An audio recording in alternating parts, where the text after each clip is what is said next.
오늘 읽은 말씀으로 말씀의 기근 앞에서 생명의 떡에게로라는 제목으로 하나님의 말씀을 전하겠습니다. 여러분, 먹을 양식이 없어서 오랫동안 버텨본 경험이 혹시 있으십니까? 아마 우리 중에는 실제로 먹을 것이 끊겨본 적이 있는 분들도 몇몇 계시겠지요. 그러나 대부분은 기근, 즉 식량이 모자라서 굶주리는 일을 그저 뉴스 속 먼 나라 이야기처럼 느끼실 겁니다. 먹을 것이 없어서가 아니라 오히려 선택지가 너무 많아서 무엇을 먹어야 할지 고민하는 세대이기 때문이지요. 우리는 몇 시간만 굶어도 배고파 죽겠어 이렇게 말하곤 하지만 사실 진짜 배고픔은 잘 모릅니다. 뱃속 깊이 울리고 그 허기가 날마다 이어지며 때로는 수년간 지속되는 기근, 진짜 배고픈 말이지요. 이처럼 우리가 기근을 겪어본 적이 없기 때문에 하나님께서 오늘 본문에서 주시는 이 뼈아픈 심판을 대수롭지 않게 여기기가 쉽습니다. 더구나 지금까지 아모스서를 따라오면서 이미 죽음, 파괴, 포로됨 이런 강렬한 심판의 언어들을 많이 들었기 때문에 하나님께서 내가 기근을 보내겠다라고 하실 때 상대적으로 덜 무겁게 들릴 수도 있습니다. 하지만 이 기근이라는 경고를 아모스서 끝자락에 두신 데에는 이유가 있지요. 이것이 절정이고 모든 앞선 경고들이 마침내 여기에 다다릅니다. 다른 모든 것 위에 놓인 경고입니다. 오늘 우리는 하나님이 왜 이 말씀으로 우리의 주의를 붙들어 세우시는지 그 경고의 무게를 느끼며 말씀 앞에 나아가기 원합니다. 11절 보십시오. 하나님이 이렇게 말씀하십니다. 내가 기근을 땅에 보내리니 양식이 없어 주림이 아니며 물이 없어 가람이 아니요 여호와의 말씀을 듣는 것에 대한 기근이다. 성경에서 기근은 단순한 자연재해가 아니라 언약의 저주를 상징합니다. 하나님이 언약 백성들이 순종할 때 주시겠다 하신 복에는 충분한 양식과 물이 포함되어 있습니다. 반대로 불순종의 결과로 경고하신 저주에는 기근이 포함되어 있죠. 그래서 이스라엘 백성들은 이 기근이라는 단어를 들으면 본능적으로 이런 생각을 하게 되어 있었습니다. 하나님이 우리를 치시는구나. 언약 법정이 열리는구나. 그런데 하나님 말씀하십니다. 이번에는 양식의 기근이 아니다. 빵이 없는 것도 무섭습니다. 물이 없는 것도 치명적이죠. 그런데 하나님이 그보다 훨씬 더 무서운 기근을 선포하십니다. 무엇입니까? 바로 말씀의 기근입니다. 왜 이것이 더 무섭습니까? 빵과 물은 몸을 유지합니다. 그러나 말씀은 영혼을 유지합니다. 빵과 물이 없으면 몸이 약해집니다. 하지만 말씀의 기근은 영혼이 붕괴됩니다. 말씀은 하나님의 은혜가 우리에게 전달되는 통로이지요. 말씀이 있다는 것은요, 단지 지식이 있고 정보가 주어진다는 뜻이 아닙니다. 말씀은 하나님이 우리와 함께 하시는 방식입니다.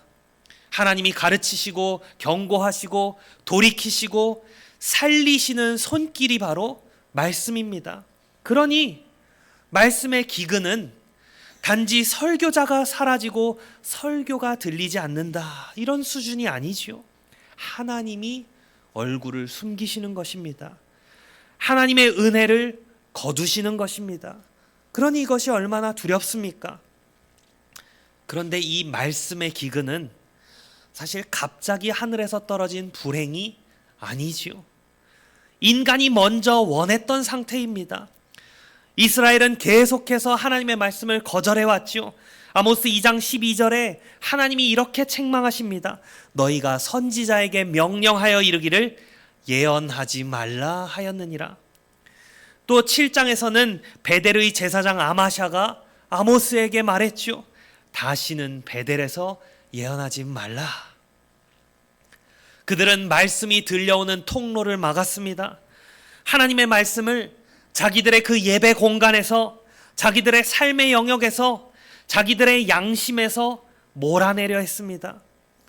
그래서 결국 하나님이 행하시는 심판이 무엇입니까?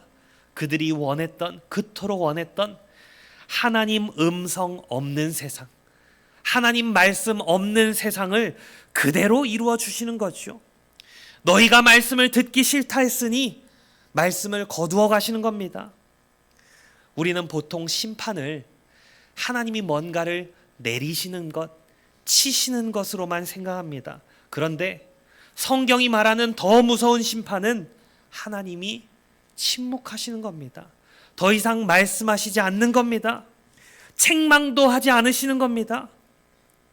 이처럼 하나님은 죄인을 심판하실 때 때로는 그 죄인들이 원하던 그대로 내버려 두십니다. 그리고 그 순간부터 사람들은 어둠 속에서 버듬거리기 시작하는 것이지요. 예레미야서에는 이런 약속이 있습니다. 너희가 온 마음으로 나를 구하면 나를 찾을 것이요 나를 만나리라. 그런데 오늘 12절은 이렇게 말씀합니다. 사람이 이 바다에서 저 바다까지, 북쪽에서 동쪽까지 비틀거리며 여호와의 말씀을 구하려고 돌아다녀도 얻지 못하리라.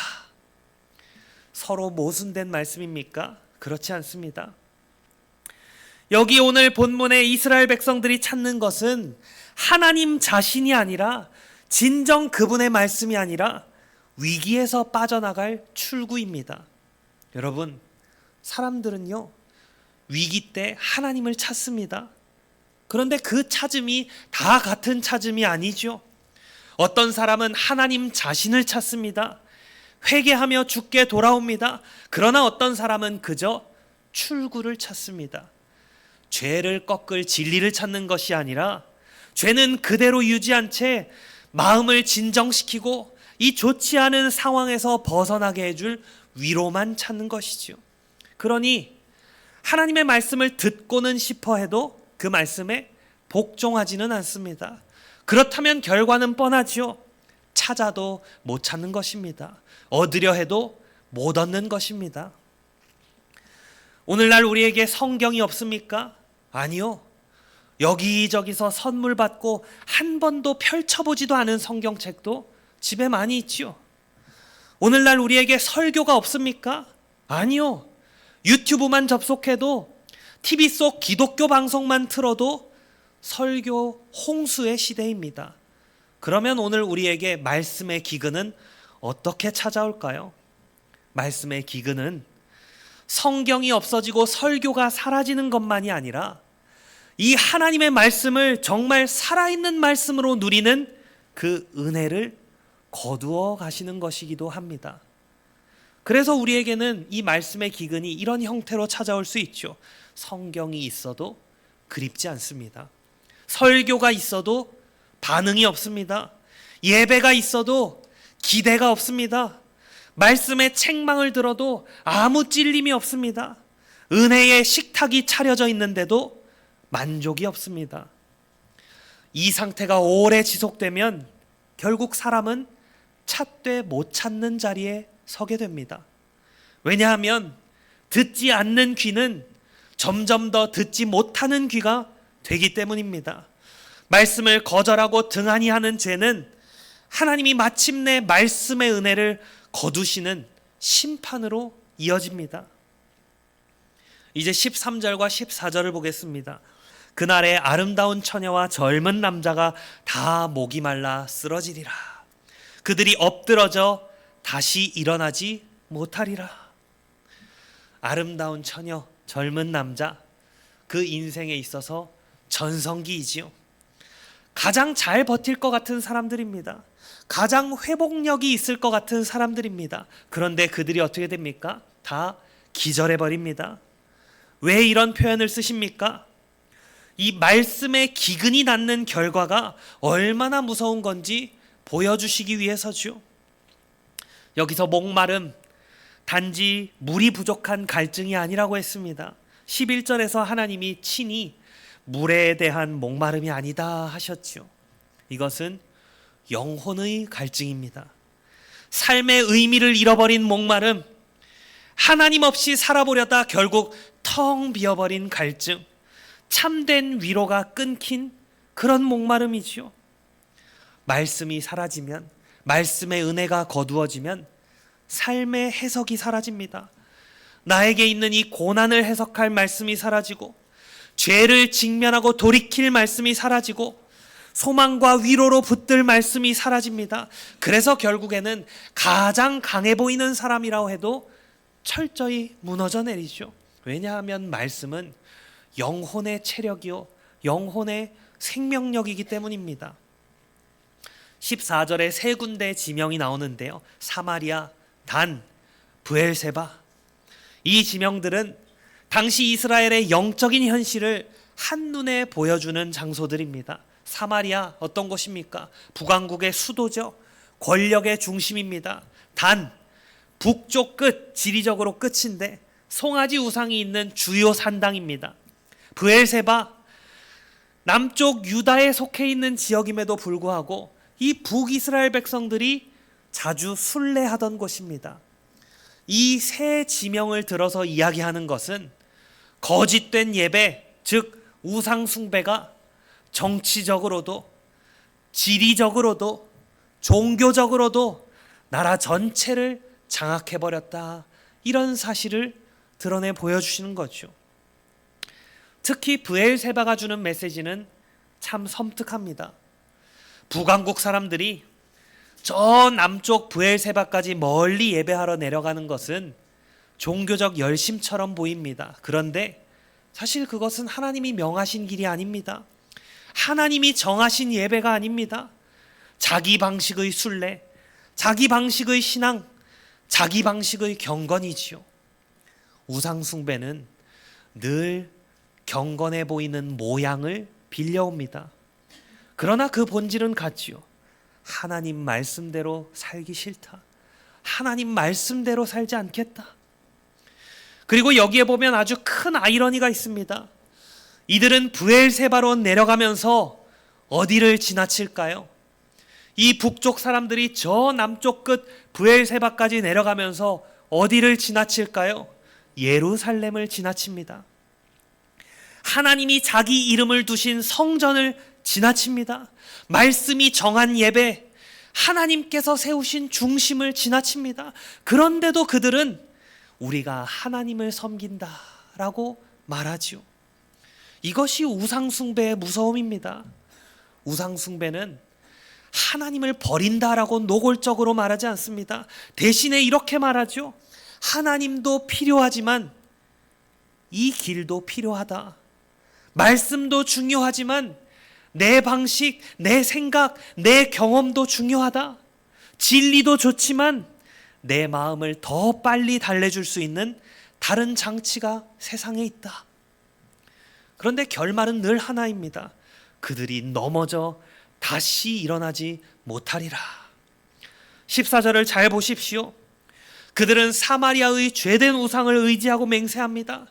단의 그 거짓된 신들과 브엘세바의 신들이 살아있다 두고 맹세합니다. 성경에서 맹세가 어떤 행위입니까? 내가 무엇을 최종적인 권위로 삼는가? 내가 누구에게 속한 사람인가를 드러내는 고백이 맹세이지요. 그래서 하나님은 신명기에서 여호와를 경외하며 그의 이름으로 맹세하라 하셨습니다. 왜냐하면 하나님의 이름으로 맹세한다는 것은 그 여호와 하나님이 나의 하나님입니다 인정하는 것이기 때문입니다. 그런데 이스라엘은 여호와의 이름이 아니라 우상의 이름으로 맹세합니다. 즉 그들의 일상 깊숙한 자리, 무슨 결정을 할 때에도, 누군가와 거래를 할 때에도, 어떤 판단을 내릴 때에도, 다른 이들과의 관계에서도 그 모든 중심이 이미 바뀌어버린 것이죠. 최종적으로 신뢰를 두는 대상이 하나님에서 다른 것들로 넘어간 겁니다. 그러니 이 넘어짐은 우연이 아닙니다. 필연입니다. 말씀을 거절하고 우상을 택하면 반드시 넘어집니다. 그리고 그 넘어짐은 잠깐 미끄러지는 것이 아니라 다시는 일어나지 못하는 파멸로 가는 것이죠. 세상의 헛된 우상들은 처음에는 잠깐 도움이 되는 것처럼 보이기도 합니다. 불안을 줄여주는 것처럼 느껴지기도 합니다. 그러나 우상은 결국에는 사람을 말씀에서 떼어내고 하나님에게서 떼어내서 회개의 길 자체를 잃어버리게 만듭니다. 그래서 우상 숭배의 결말은 언제나 다시 일어나지 못함이지요. 여러분, 오늘 우리의 맹세는 무엇을 향하고 있습니까? 입술의 맹세만이 아닙니다.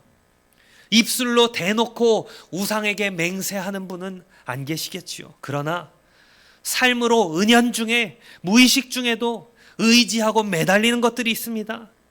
나의 불안을 해소하기 위해 붙드는 것이 무엇입니까?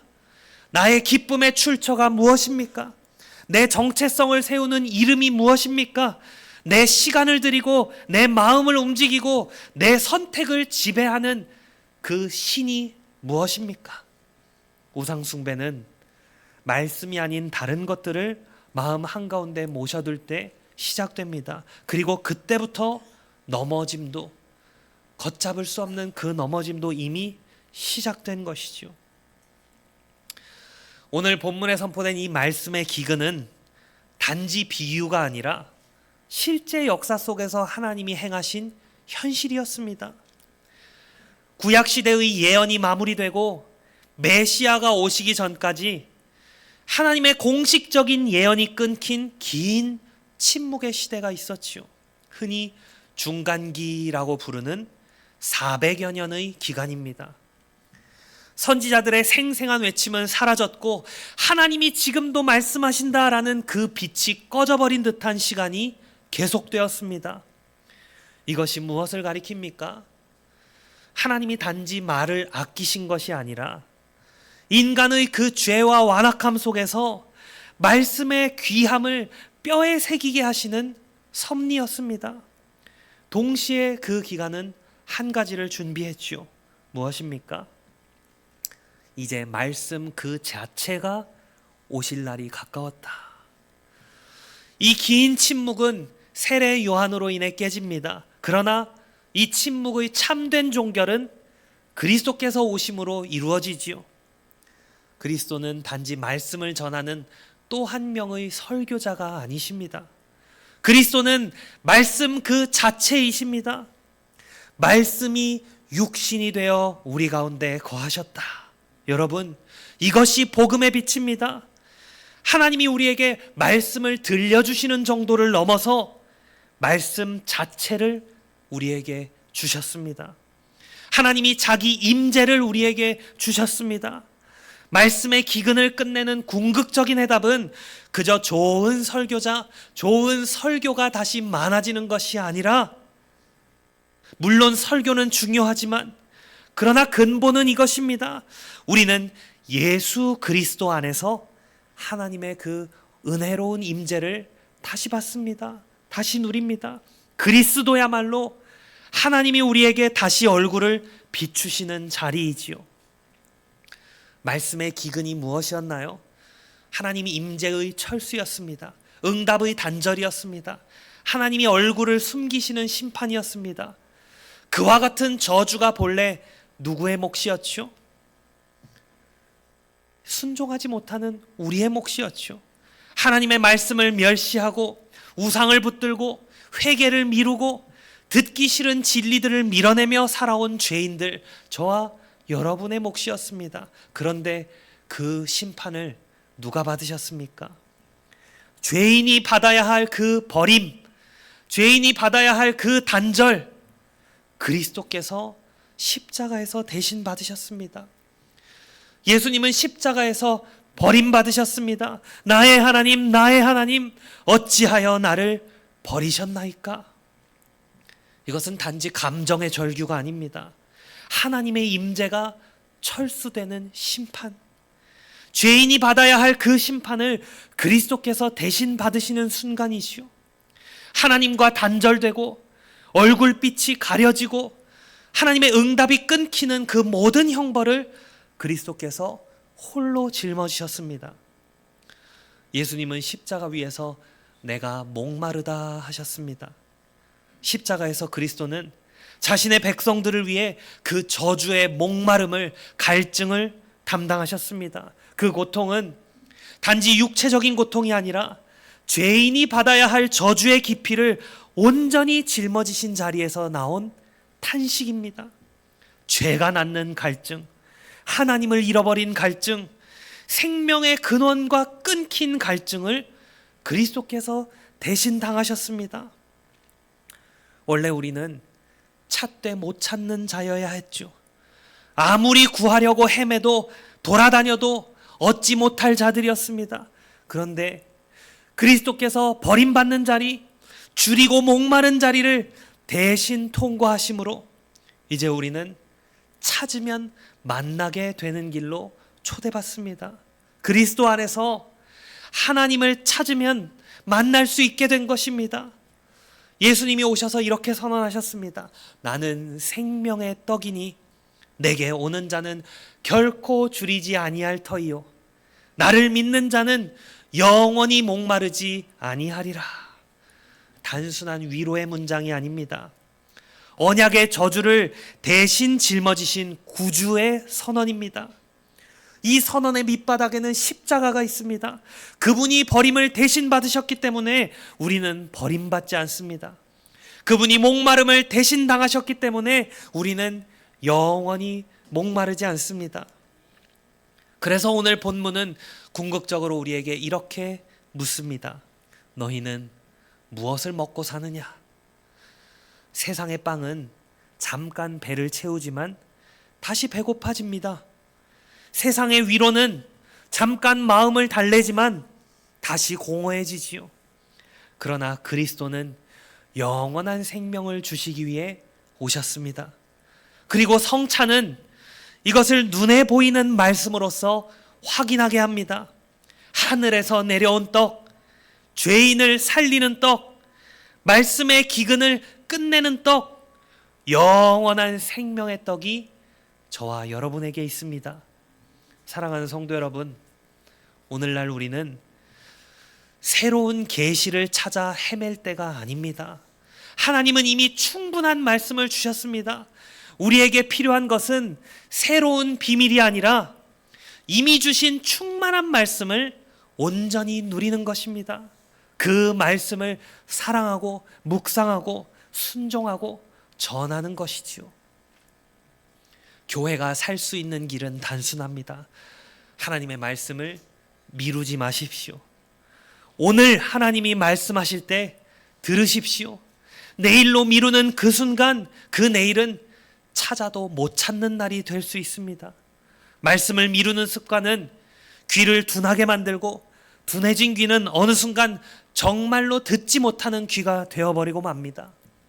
그리고 여러분, 우상을 끊어내십시오. 하나님보다 더 절대적인 것, 나의 불안을 좌우하고 내 시간을 갉아먹고 나의 정체성을 규정하는 것들을 내려놓으십시오. 우상은 반드시 우리를 파멸로 몰고 갑니다. 그리고 여러분, 무엇보다도 그리스도께로 오십시오. 다른 위로를 찾아 헤매지 말고 영원한 생명의 떡이신 예수 그리스도께 오십시오. 주님은 약속하셨습니다. 내게 오는 자는 내가 결코 내쫓지 아니하리라. 우리의 구주요 주님이신 예수 그리스도께 나아와서 하나님과 영원히 동행하며 교제하는 기쁨을 누리시기를 간절히 소망합니다. 아멘. 우리 주신 말씀에 묵상